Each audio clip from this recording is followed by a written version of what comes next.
Hey everybody, Wolf here. Welcome to the weekend fishing plan for April 22nd and 23rd, 2023. I'm on call for my real job, so I will not be taking the kayaks out this weekend. I'm just worried I would miss a call or it would take too long to get in. So our plan for both days is to surf fish here locally in Palm Coast, Florida. Looking at my fishing app here, it looks like the best times on Saturday is going to be between 1 p.m. and 5 p.m. There's a good bump in fish activity. And on Sunday, it's a little bit later in the day between 2 p.m. and 6 p.m. The top of that being 4 p.m. That fits in nicely with my lazy attitude towards fishing. I think back to the times when I fished with my dad and we'd have to get up super early. And I would do that here if I thought that it would be beneficial. But right now, for me, it's best for me, especially not knowing what I'm doing out there on a kayak, to make sure I'm fully awake and, have all my brains about me. Weather-wise, it looks like this Friday we're going to have a storm, but it'll be in the evening, clearing up before Saturday comes around. Now, if I was going to be kayaking this weekend, definitely would be picking Saturday, except I would get out there a little early. On Sunday, it looks clear, great weather, a little bit windy, with gusts up to 15 miles per hour. My intention was actually to do 2 videos related to this kind of fishing report, but I think I bit off a little bit more than I can chew in this instance. I think it would probably be better that I just simply do one podcast, quote unquote, per week on Friday. And in that, I will just report on what happened last week. Speaking of that, if you caught that last video last week, I think I did pretty good as far as the weather predictions and the water temperature and stuff like that.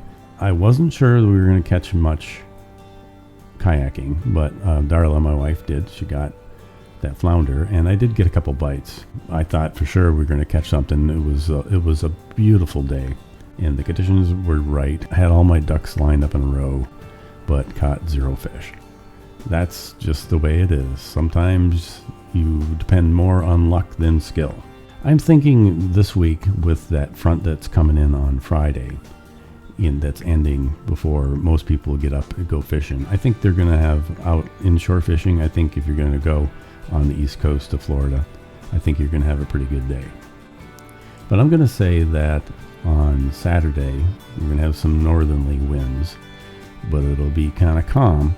I think I'll probably do better Saturday, especially with that a little bit of overcast and some spotty rains in the afternoon. That's really the major differences between the two. One's windier than not. Wind coming into your face is the really only big bother when you're surf fishing. Now, as far as recommendations, when you're out, if you're going to be surf fishing over the weekend, I usually take fish bites and any live bait I can get. A lot of times on Sundays they run out of shrimp. I will also have some frozen mullet and frozen sand fleas. And again, I will try and get some fresh sand fleas while I'm out there, but I'm still not very good at that. If I can give you any advice that may be of some use if you're going to be in a boat or kayak or inshore fishing, look for the birds, the signs of birds. They're out there fishing too, and any bait fish that might be up in the water. And of course, pay attention to the winds. Now, I know I mentioned the winds here, what it's going to be like here. It's obviously going to be different where you're at. And a lot of times it seems it's a situational awareness. You're out there and you're observing and you're seeing and you're feeling the wind. And you can make an audible call on it. Like if you go out there and you're anticipating a lot of dark water and it turns out it's very clear, you're going to want to change up the lures that you're using or your bait or your plastics. Well, hopefully you can get some use out of this, and let me know in the comments what you think about this talking head kind of format. I appreciate you listening or watching up until this point, and I'll catch you all later.